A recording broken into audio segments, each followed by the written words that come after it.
J.D.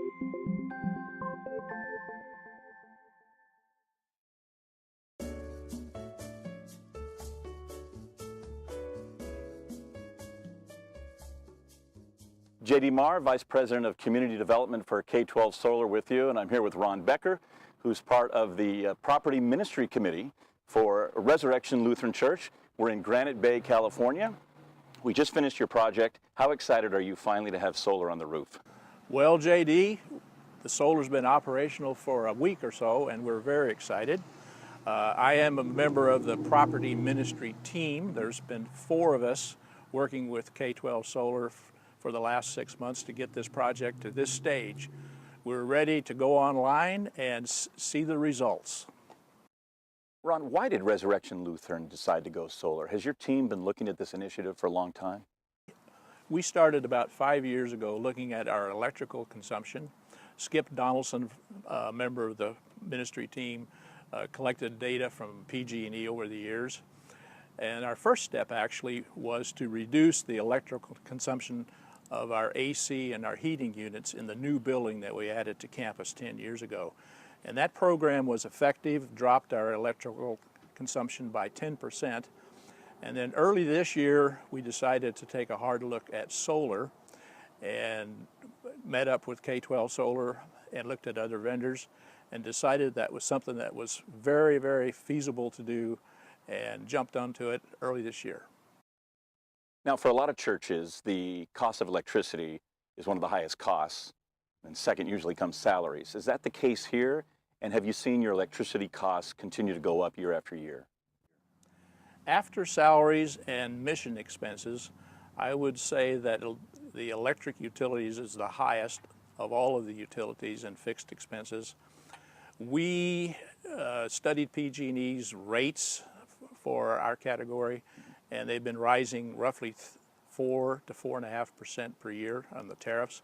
Our own consumption has been raising roughly 3.5% per year. So yes, even though we've reduced our consumption somewhat, the rate has still increased per year.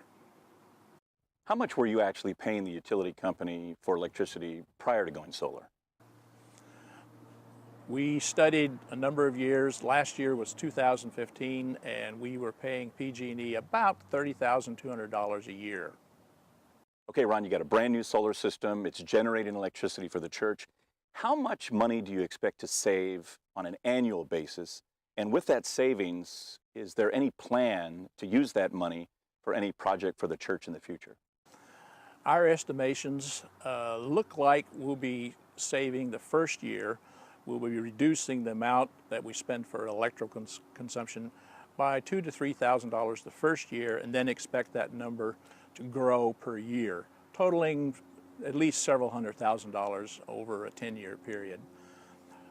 The money not spent for electrical consumption, I think the property ministry team has earmarked for other projects on the campus for property improvements. Of course, you're a church, you're a nonprofit organization, so you don't pay taxes. Please describe to us a little bit about how your team decided to finance the project. Well, that's a good question, and it brings to mind the very reason that Resurrection Lutheran has chosen solar, in that K-12 Solar attracted our attention because the project had no upfront cost from the first year, and we were able to finance the whole solar project over a 15-year period from within the Church Mission Investment Fund, so that we were seeing every year, beginning at the first year, a net savings, or as I say, money not spent to PG&E that we could use in other programs. So it basically was a no-brainer at that point. Your solar team decided to install a 70.6 kilowatt ballasted system. It's a non-penetrating solar array. Why did you decide on this particular type of solar system? We did have choices on solar systems and had considered alternatives, but we chose the rooftop for 2 reasons.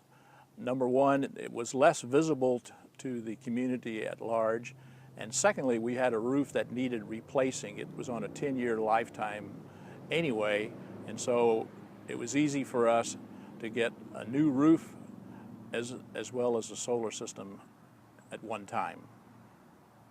Now, lastly, Ron, your property ministry team decided to switch PG&E rates. You decided to go from an A1 to an A6.